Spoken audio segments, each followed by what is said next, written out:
Hello and welcome once again to the Fisherman's Post Saltwater Podcast Series. My name is Gary Hurley of Fisherman's Post. Fisherman's Post been serving the local fishing community, regional fishing community since 2003, bringing you fishing reports, fishing information, fishing tournaments, fishing schools, and now in our latest efforts, the newest chapter, this podcast series. In the Fisherman's Post Saltwater Podcast Series, we talk to our captain and guide friends from up and down the North Carolina coast, and we invite them in to share their insights on how to catch more fish more often. But truly, I believe the goal is just to empower you, get you out on the water more often with more friends and more family. This episode is titled Early Fall Trout in the Wrightsville Beach area, and it's featuring Captain Jamie Rushing of Seagate Charters here in the Wrightsville Beach area. So we're going to be covering some when, some where, some baits, and techniques, again, for early fall trout in the Wrightsville Beach area. Before we get to Jamie, though, I'd like to introduce you to my co-host, as it is every episode, Billy Thorpe of Thorpe Creative. Hello, Billy. What's up, Gary? Hey, man. I don't know about a co-host, but I'm a co-host. Is that what I said? Am I nervous? I don't feel nervous. It's been a minute since we recorded, so maybe you're a little nervous, huh? Well, co-host. Oh, man, how are you doing? I'm doing good. Good, man. Good. Well, at the time that we're shooting this, it's flounder season, and I've caught all short flounder, so a little irritated about that, but excited about trout episode. So they closed it down for every angler to try to give people a better chance to catch a keeper flounder. I still can't. And you still can't. I caught them all spring, and I still can't catch one during the season. It's ridiculous. But whatever, I'm over it. Maybe I'm going to be on trout after this episode and forget those stupid flounder. I think it might be time.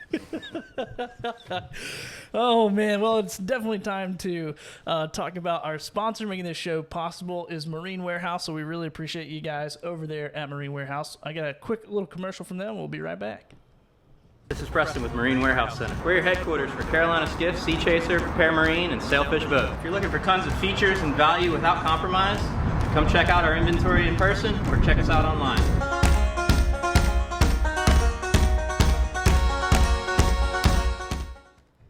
Awesome. Yeah, so go check them out, Gary, online. That's good. Or on Market Street. Or on Market Street. Or down in South Carolina. Just don't click off this podcast episode to do that. Not yet. Yeah, that boat will be waiting for you later.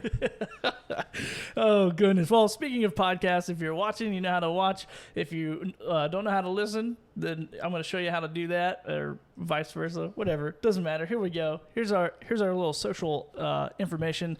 We're on Spotify, Podbean, Stitcher, Apple Podcasts, Google Play, and also YouTube. And it is very important that you guys like and subscribe to our channels. It really helps us out with the algorithm. So if you love this content, you love Fisherman's Post, be sure to hit that or smash that like button and hit the little bell button as well, and the subscribe button.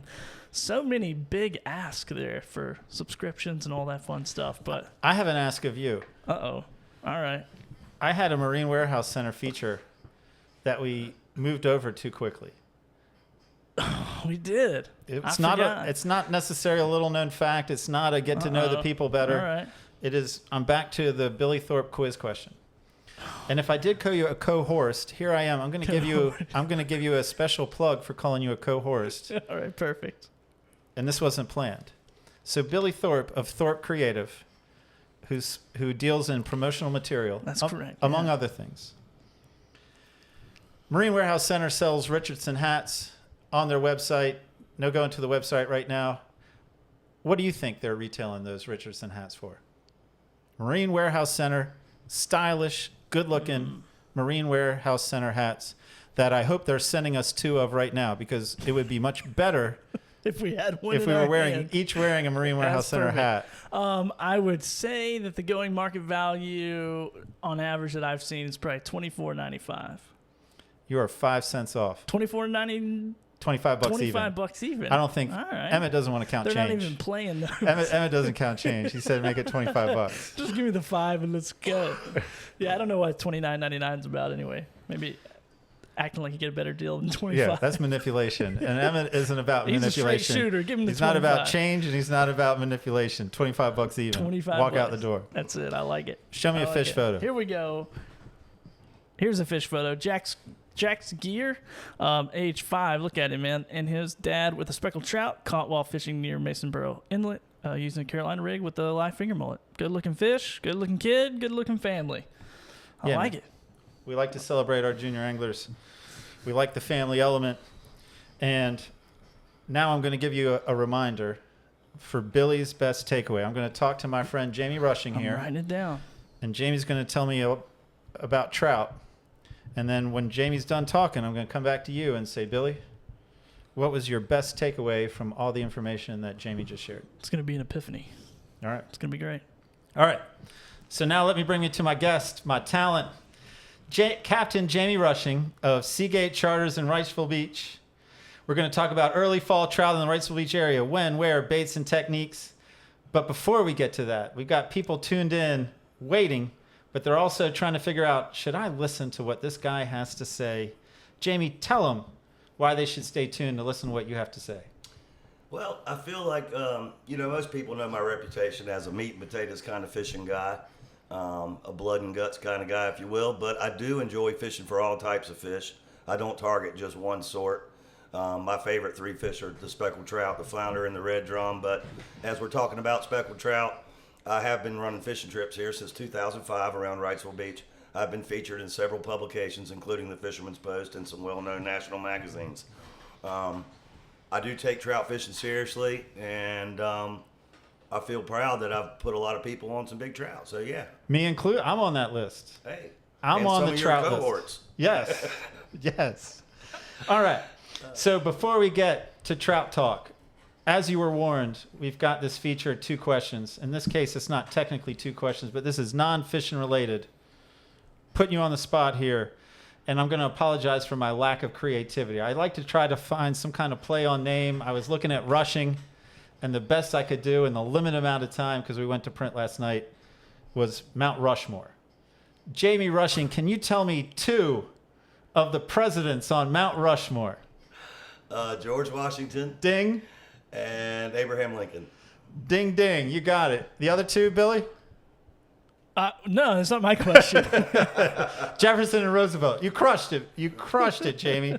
So now, without further ado, let's start talking about when. Again, we got this labeled as early fall, but I know you're catching trout during the summer too. I mean, I've caught them with you in the summer, and not many people, especially in Wrightsville Beach, are doing it. So tell me a little bit about what you're doing in summer, and then how you start to see that change when fall comes around. Sure. Okay, well, there's not every morning that I decide when I get up and planning my trip, there's going to be certain anglers, there's going to be certain times when I feel like the day actually, lends more to trying to target the trout. If the anglers I feel like are qualified to do something with artificial baits, and I also if I've had them before and I know they're capable. And 2, when the signs start lining up, I mean, you can target trout year round here. A summertime trout here is they're always in a spawn period the whole time, so you're going to find a lot of little male trout, but you're going to also find some big female trout in the mix. But what starts really tuning me into a summertime trout is when the big groups of finger mullets start traveling down the Intracoastal Waterway. And I'd say in June, mid to later June, and in July, you're going to start seeing great big schools of finger mullets. Sometimes they're smaller early and they get bigger as they go. But when you see these big piles of mullets start working down the banks on the Intracoastal and some of the east to west running creeks and the estuaries behind our islands, that's what triggers me to start thinking, okay, these fish are going to be ambushing these baits on points, and that's when I start targeting them. So is the water ever too hot in the summertime to be able to expect a trout bite? Absolutely not. I mean, we have a lot of resident trout. They eat year-round, and only thing I can say is they're very delicate animals, and when the water's hot, they don't do well. So handling a big, large female trout, if you do catch one in hot water, make sure you get a quick picture and make sure you take the time to revive her, because the females are the ones holding the eggs this time of year. They're going to be very fat. They're not going to be grunting, because only the male trout make a drumming sound. You get a hold of a female trout, let's get her back in quick. But no, you can catch them year-round, and the temperature does not matter. So as far as early fall, are we seeing an improved, if we're talking about early fall trout fishing, are we seeing an improved bite over summer? Well, the bite in the summertime is not something you can totally count on, but you could always target them, and you can catch them year-round. It depends on how much time and effort you want to put into that part of your day, or if you just want to target trout, period. Knowing that if you live around here, you know that the trout fishing improves and gets easier in cooler temperatures. But a crucial part of a Grand Slam here is a speckled trout, a flounder, and a drum. And if you want that trout, it's easy to acquire.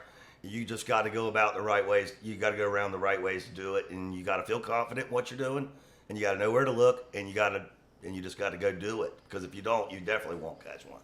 So when the fall is coming around or the summer is winding down, however we're going to look at it, September, what is the water temperature that starts to get you more excited? I don't know if I know an exact number on the temperature, we start getting some cooling days in September, but it's still going to be hot.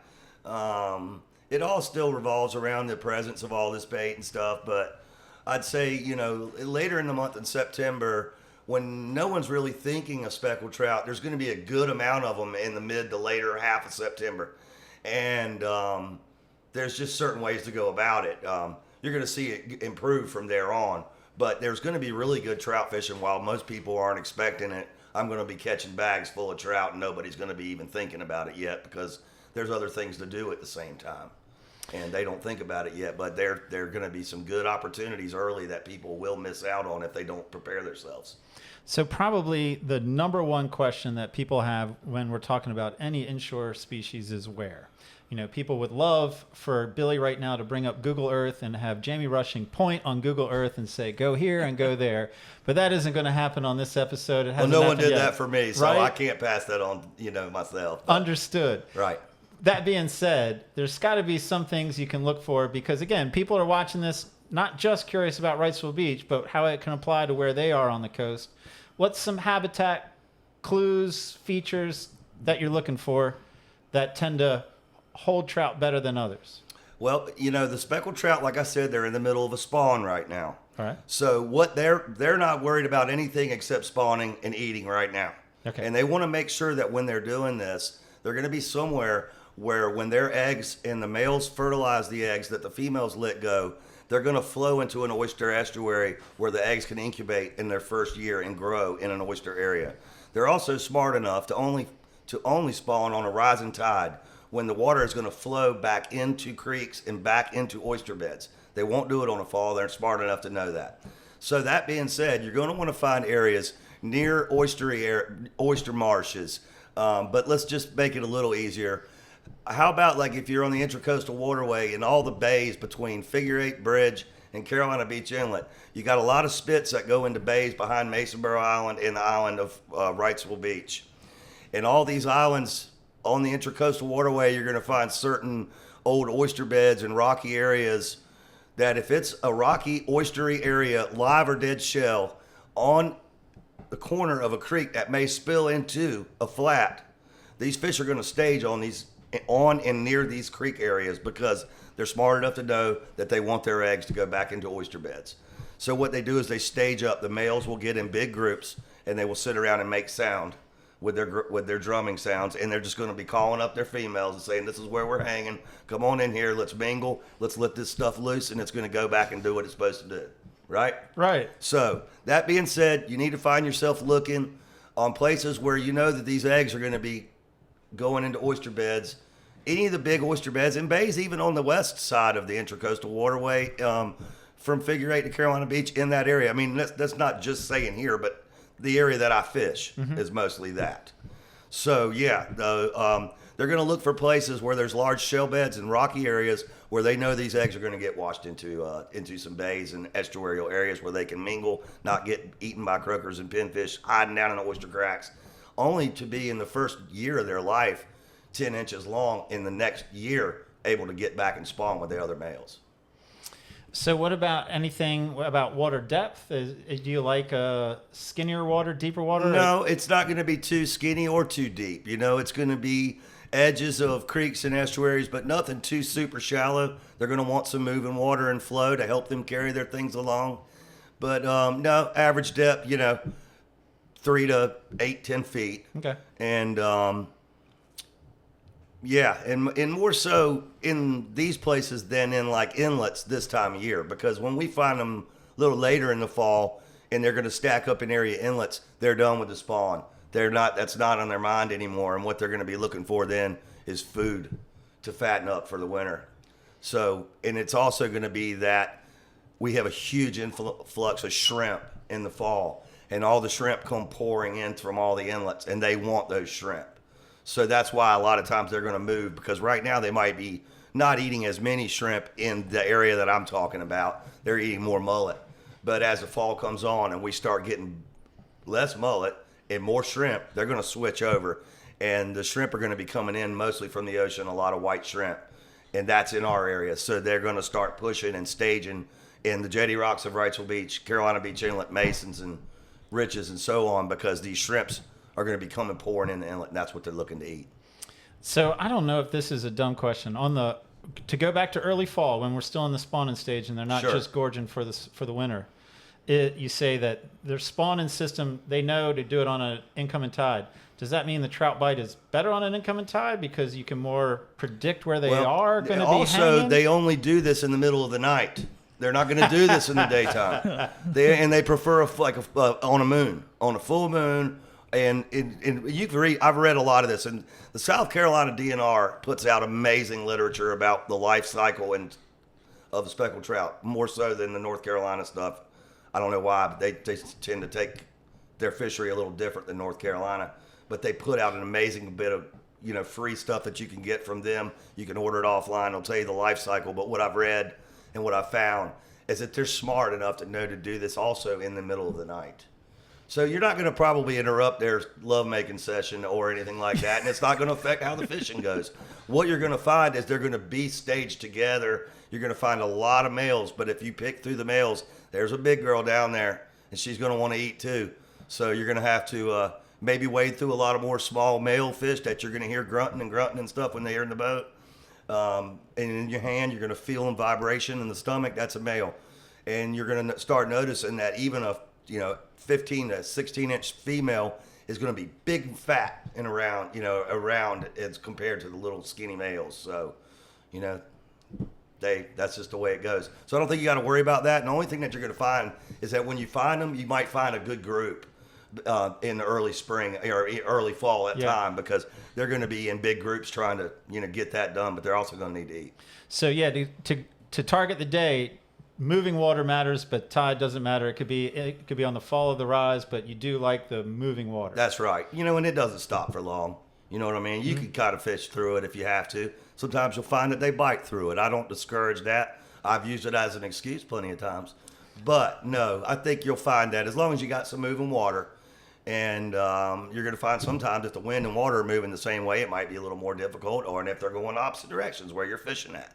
But as long as you got water moving, you should be able to catch them. All right, so let's transition. Give me one bait. You are known to be a nuts and bolts. I forget exactly how you worded it, but man, you are function over aesthetics and looks. Does it work? Does it make sense? Right. So I'm curious to hear how we start this conversation. Give me one bait you like to throw for these early fall trout. Well, topwater bait. All right. And usually because I'm targeting them early in the morning.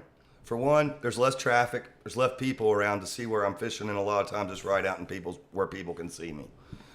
B, they'll readily accept a topwater bait this time of year because they're feeding on these mullets that are coming down the bank, and they're going to see one that's singled out or something perhaps. You're throwing it around a big school of mullet, and this one's darting off to the side like he doesn't want to keep up with the group.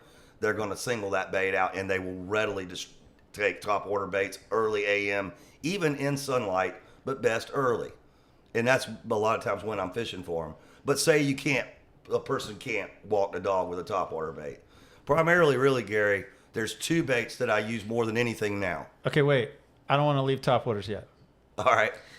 So with topwater baits, I like a spook bait.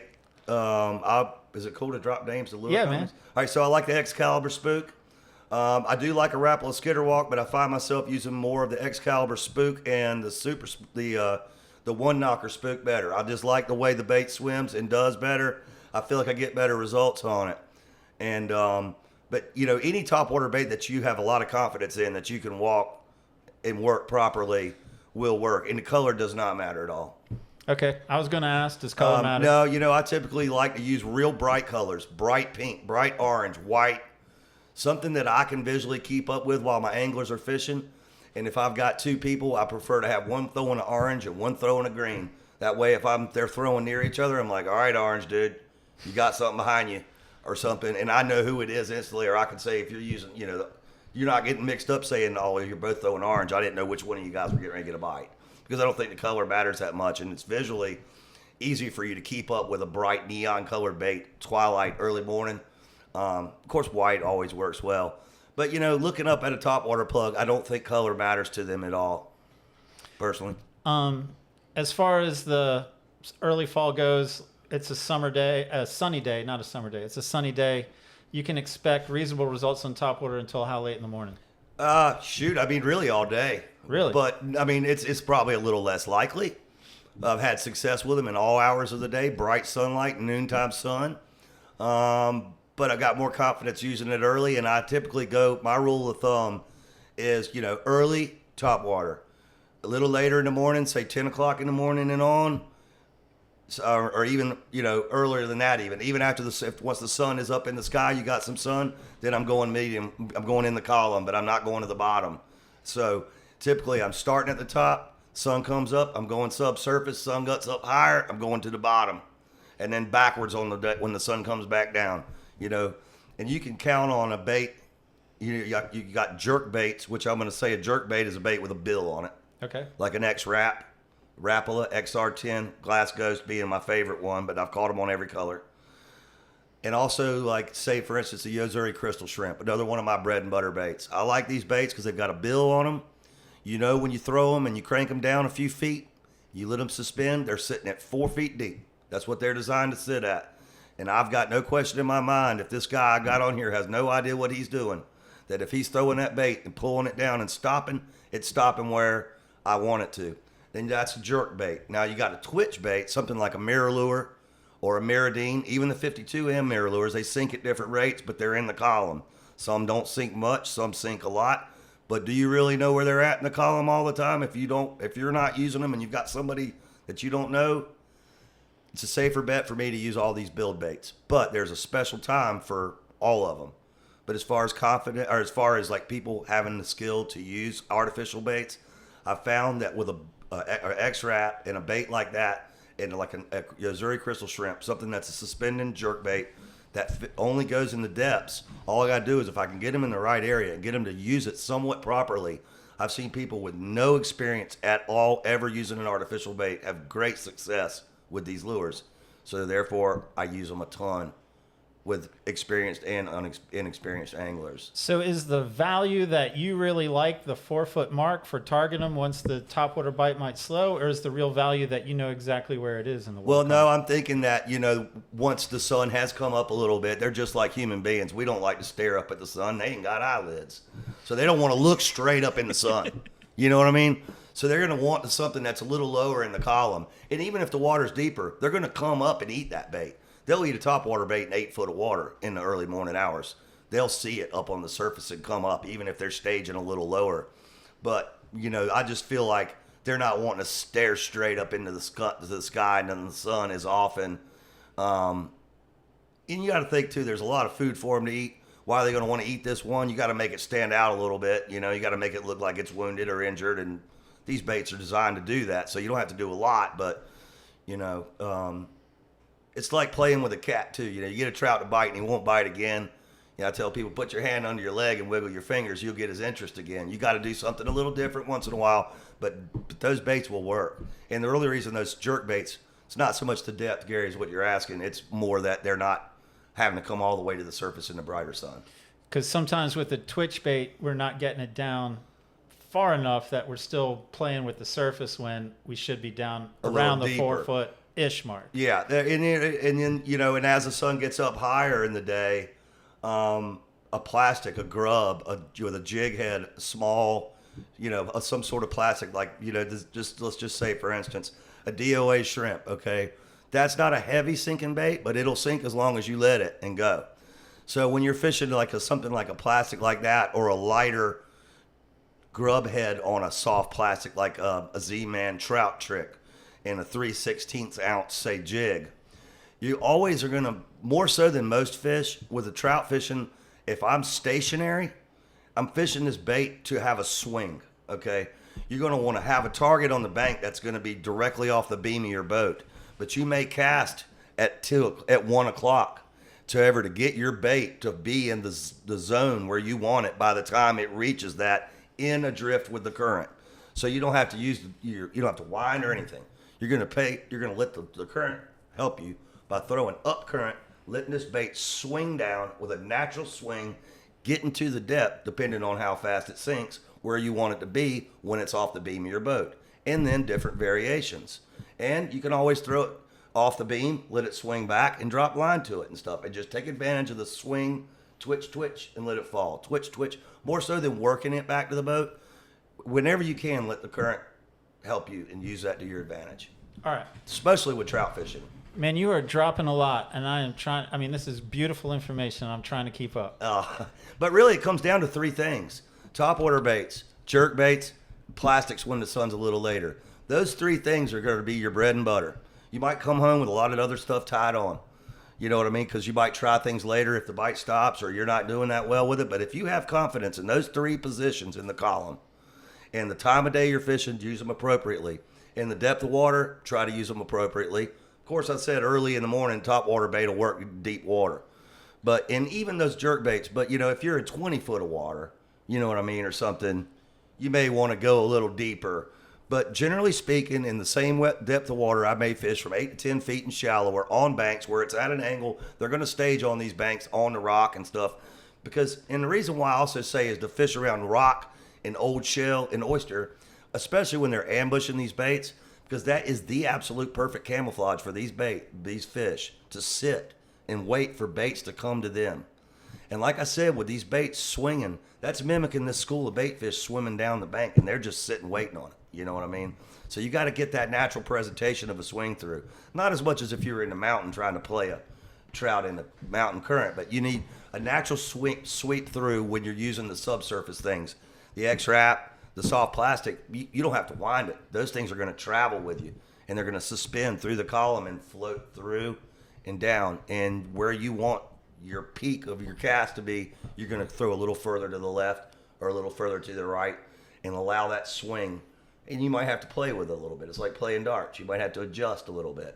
But where you get that one to thump it, you want to reproduce. You want to do that over and over again. So you're moving as we're throwing any one of these three options, and I love how you broke that down. I have some follow-up questions with some of the top, our topwater, jerk and soft plastics. When we're moving down the bank, trolling motor heading into the current, trolling just drifting always with. For me, I never fish against the current. I always fish with the current falling unless I'm stationary. If I'm stationary in a current, I'm working that bait with the current, letting it get a natural flow by me. Throwing it up current, letting it come down until it gets to the end of it, throwing it back up. And if I'm moving with the current, even if I get the bite in the same place, I'll work a 30-yard area over, and I'll start well above it. So by the time I get to where I feel like the fish are staging, rather than sit right in front of them and beat their brains out and just keep throwing at them right there, it might work for about 10 minutes. But I find if you give them a second to breathe between passes and you come by every few minutes, you're going to be able to slowly pluck all the fish off that place. And they're not going to sit there and tolerate baits coming on them, bam, bam, bam, bam, bam, bam on their head. They're going to get tired of it real quick. So just try to take your time and pass by these things naturally. And if you get a bite every time you make a pass, to me, that's fantastic. Come by, make your cast, catch your bite, get your bite when you get past them, get on down the bank, and then slowly ease way around and come back up. Somebody might come try to zip into where you're at and say, and skip, but that's another thing. But no, you should try to kind of let them breathe. Yeah. And don't beat the brakes off of them, especially when you're targeting them in current places like that, and especially if you got it to yourself. And I might know, and these other people might think they're going to get a bite all the way up and down the bank. I know that they're only going to get a bite in this 120-yard stretch or 110-yard stretch. I just tell them to fish it all seriously. Mm-hmm. And it gives the fish a time to breathe, gives them a time to relax, and then these baits come in a natural presentation, and you can just pluck them off one at a time. Beautiful. All right, a couple of follow-up questions. Okay. On the jerk bait that I am on your boat and I'm successful at getting it down 4 feet because it's hard not to. What is the tip you give me to give that bait action? You say, try something like what am I doing with it? Okay. Well, what I tell people when I put the rod in their hand and I say, here, You throw the bait out. Okay, when it hits the water, you close your bail manually. Put your rod tip at a 45-degree angle to the bait. All right. So you want your bait and your rod to be, you don't want to be pointing it straight at them. You want to have a little side too on this thing. And you're going to wind it about 4 turns. That's going to get your initial depth of this lure that it swims at down. And it's going to get your line tight. So you're going to go bump, bump, bump, bump, bump, and the lure's going to come down and it's going to stop. When you stop, you give it a good jerk. Pop or either pop, pop. You can do as many as you want. Mix it up a little bit. Be creative, but nothing too crazy exaggerated. You don't want a whole lot of slack coming back. You just want a good solid twitch. Pop, pop, jerk, jerk. And then let that bait sit still. While that bait's sitting still, you're winding up the slack that you just got in your line from twitching hard, or jerking the bait. So that little pause between is going to be about the right amount of time. Now I'll give it a good jerk, jerk, wind up my slack, and still sometimes let it just sit. And then pop, pop, pop, then wind up my slack. But mix the cadence up a little bit. But really, it's a nice pause. And the most important thing is I tell people, when you're picking the slack up from when you jerk that bait, make sure it's got some pause time. Because that's when you're going to most likely get bit. They're not going to hit it in the middle of the jerk. And they're going to be sizing it up. And when it jerks and it pauses, that's when they're going to take advantage and usually strike it. And that's going to be in the first half of your retrieve. It can be back at the very end of the boat, right at the boat. I'll find sometimes that I'll work a bait halfway back, then I'll wind it without going crazy, pulling it in real quick. Just wind it to the boat. And when I get it to the boat, much like a muskie fisherman or something up north, I'll sit there while it's sitting at my boat and give it a good pop, pop, pop. Because I can't tell you how many times I've done that right before I lift it out of the water, and one's eating it because he was chasing it to the boat. Because after he was thinking about it, didn't eat it, then I just started to retrieve it. He followed it, and when I gave him another chance to eat it at the boat, he did, and it happens a lot. But they're hard to keep on when they eat it within 2 feet of the boat because they just go, usually throw the hook off. But, give them time to eat it, give them time to get it, work it back about 2/3 of the way. Don't pull it in like a crazy man. It's going to end up maybe getting tangled or something. And once in a while, you'll get a bite while you're just slowly retrieving it back. One aggro and we'll crush it while it's moving. But most of the time, if you're in the zone and for your first half of your cast, take it serious and make it look pretty and make it look sexy and give it some good hard jerks and some pause time in between. And it will drive them nuts. And I've been doing this for 15 years. I've been using these same 3 baits and tactics, and I'm not changing anything. I mean, there's other baits I like to use in different times of the year, but this time of year that we're talking about, that's what you need to be doing. How about same question, maybe no difference for the twitch bait? Okay, the twitch bait is going to be a shallow water, more of a shallow situation presentation. Okay. You're going to use it to sweep like we're talking about. The jerk's not going to be, you're going to twitch more than a jerk. It's not going to be, it's going to be a very subtle twitch. Okay. And I think a lot of people fish a twitch bait like a jerk bait, and they impart a little too much action. They're going to find out, first off, they're going to wonder why they're getting fouled all the time. Secondly, then they're going to get some memory in their leader, and then they're going to get fouled even more. And then a lot of times I'm fishing that, just say, some of these cuts that go back behind Masonboro on the intercoastal waterway that go into these large bays, you're going to find one side is deeper than the other. And you're going to be able to say a lot of times the deep water is going to be on the edge of the one side or the other, and a sandier bottom in the middle, shallower. You're going to find there's areas where there's like 3 feet deep. Even at higher tide, it might be dry at low tide, but some of these shallower places like that where this water is flowing out of these bays into the intracoastal, using a shallow water twitch bait like a Miradine or an MR17 works really well in those places because it'll hover in like a 2 to 3 foot of water. And it swings well with the current. It casts well, and it seems to work good in situations like that. And they make some heavy sinking Dean baits, but the reason, and they work fantastic, the reason I don't use them more is because my client base has a lot more success with these other ones. I do like using them if I'm in shallow water, then they can usually get the hang of it. But in a deeper water situation where you got to be a little more concentrate on the timing and how long it takes for your up current swing to get you where you want to be. You got to understand how long it takes for it to get deeper, and it's just a little more difficult for most people. Most of the bites come on the pause with that too? Yes. almost all the bites are going to come on the paws, generally speaking. And what I do too with the topwater bait, now we're talking about paws. Yeah. You know, some people say, well, you do it. I do it a lot more mechanically than you do, or I walk a steady rhythm. Well, I don't walk a steady rhythm. I'm like a boom, boom. You know, I'll go click, click, click, click, click. Don't rush it away from the strike zone. Don't be in a hurry to get away from where the fish are at just because you want to walk it methodically all the way back to the boat. Stop. And the reason I know this is because I used to run a tiller handle trolling motor all the time. And every time I reached to get my trolling motor, and I'd be looking at the trolling motor, wanted to explode on my plug while it was sitting still. And my wife told me, she said, well, that'll tell you need to stop a little more often. And she was exactly right. Because we did a lot of fishing together for topwater trout. And she lives for topwater fishing. So, no, I love to try to give it a couple click, clack, talk them into it, try to make your zigzags farther, try to make your plug glide a little farther.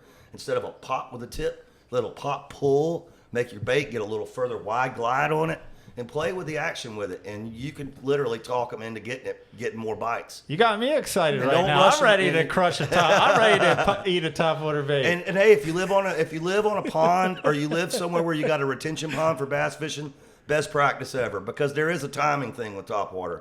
Even if you get all that right, you could still jerk it away from them if you're not fishing it right. And I'm guilty of it like anybody else. I mean, no one's perfect. Except for my wife, but you know, you can throw a topwater bait and you can miss a bite by pulling it away from the fish. So you really need to try to be in contact. And the only advice I have for people when it comes to that, because I'm a very hyper individual. What? No way. When you get excited and there's one on it and you get the bite, just restrain yourself from pulling, but lean into it. It's not a pull into it; it's a lean into it.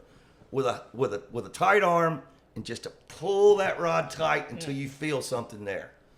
And you're going to lose a lot of fish on topwater bites because the fish are going to go all ballistic. And a lot of times when they hit this thing and they're a violent strike, they're going to catch it on the outside of their head, where they're going to run the opposite direction and make turns, and it's going to pry the hooks off of them. But it's worth it because the bites are fantastic. They are. You've done it with me. Yes. You've done it plenty. And you know it's about the best thing. All right, so now last is a little bit more insight, as you've done with the other two, on the soft plastic. Am I hitting the bottom? Am I maintaining contact with the bottom? Okay. Help advise me get Grub the best bite. results with soft plastic. With a grub, not a DOA or a bait like that. That's let's give them a name like a storm bait or a halo shrimp or a DOA shrimp. Those baits, we're going to just call those. They're a bait in their own class, okay? Because they don't sink as hard or fast as you would even if you've got a grub head on something. So if you're talking about soft plastics like your favorite green curl tail grub, Yep. your trout trick, these sort of things, your old stingray, gotcha, whatever you dig up. Yes, it's going to be an on the bottom bite. You're going to want that bait. You're going to throw it out and you're going to want it to hit that bottom. And you're going to want to be in contact with the bottom. And you're going to want to know when you hop it up and it falls down, whatever it takes for you to make sure you're on that bottom. And I tell people, if you wait, it's going to get to the bottom. Like, you know, I don't know if I'm on the bottom. Well, it's going to sink. You're going to get there. You might not know it, but eventually it's going to be on the bottom. It's not a bottomless pit. So slow down, okay? And look, also, I learned from watching TV a long time ago, Bill Dance, be a line watcher. Watch your line. If you've ever got any doubt in your mind that your lure's still sinking, pull a little slack out and lay your line across the water. Watch it travel backwards till it stops. When that thing stops, it's on the bottom. And then if you maintain a very slow retrieve and only wind a half turn or so, enough just to maintain tight line, you're not trying to travel it much. And in this same instance, you're going to be able to use a current swing on that same bait, but you're going to want it to be on the bottom, and you might feel it bumping along the bottom. Okay. So if it's an oystery shelly situation where you might be getting snagged by doing that, that might not be the right bait for that spot. You might want to use a DOA or something that kind of bumbles along and kind of rolls through stuff, and it's not so heavy. It gets down there, but it has a little more buoyancy in the fact that it'll travel and kind of skip over stuff, where a grub's going to just shoot right down into a crack of a rock or something, you know? So you're just in that mindset, if you want to be down low, but you're getting stuck a lot, you might want to try something like that kind of just, I like to say, just skips over that stuff, because it's a more buoyant bait. It might be a half ounce, but it's not going to sink as fast as a half ounce jig head on the front of a plastic. Man, this has been fantastic.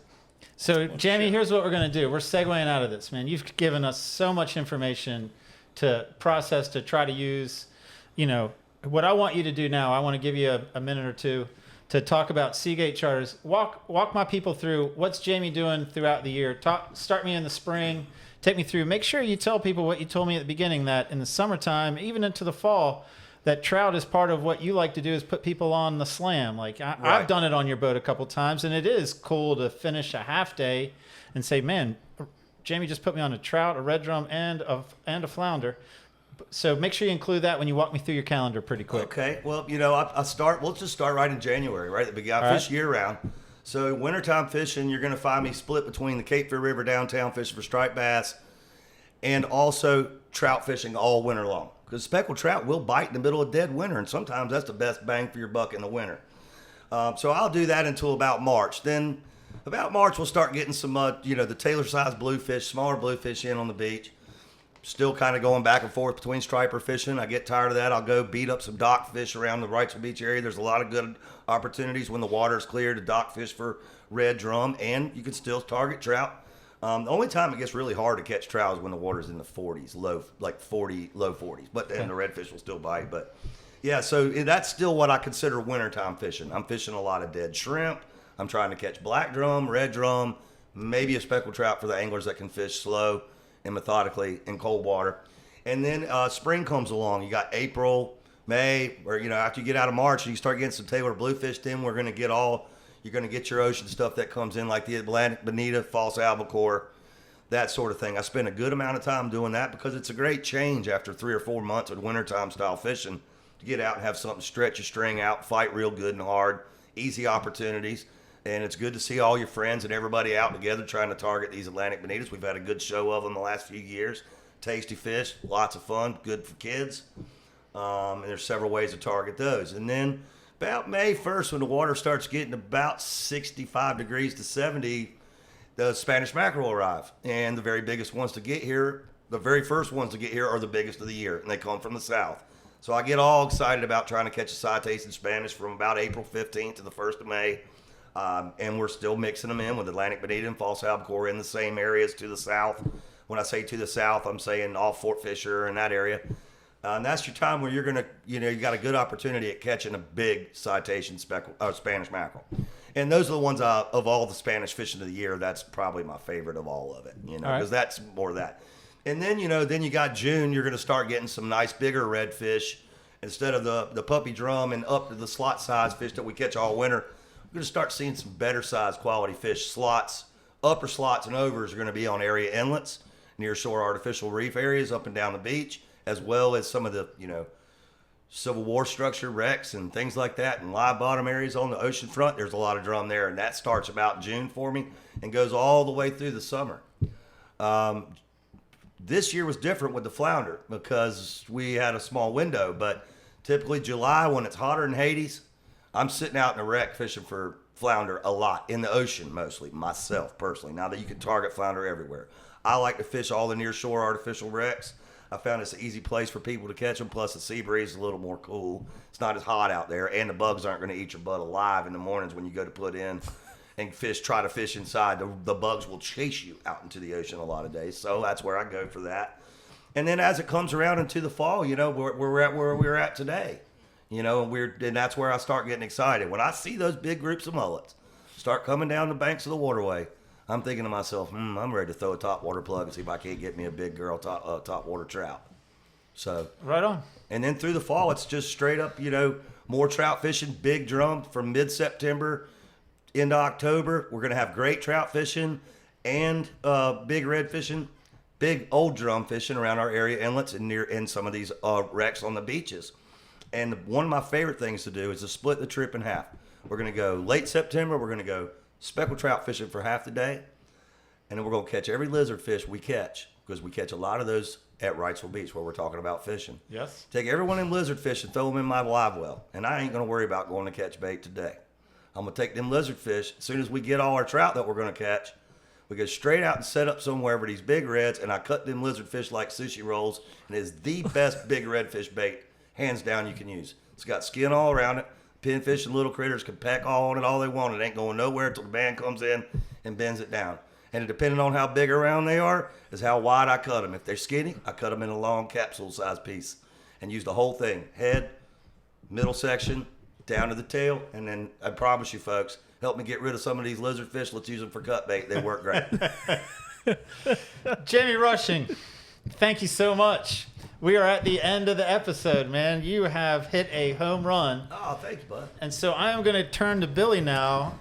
And I should have said, Billy, I want you to give me your best 5 takeaways, not your best takeaway, because what are you going to do with the flood of info Jamie just dropped? Lucky for me, I get to go back and edit this podcast and watch it. So I'm still going to have one up on everybody that listens to it afterward.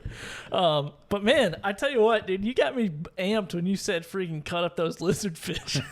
Oh, yeah, man. And everybody that knows me knows I call them sushi rolls, and they work really good for redfish. Yeah, dude, I got pumped about that. I'm like, okay, that's a good one. I haven't heard that yet, but that's good.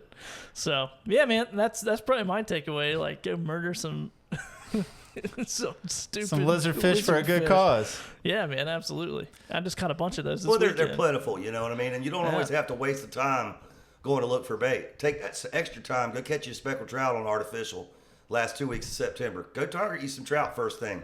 And then don't worry about having to chase down bait at that point. Yeah. Just throw them things in the live well and then go on out where you're going to catch your big redfish. And take my word for it, chop them up. You're going to get bites. Well, when somebody gives me that boat, I'm going first thing.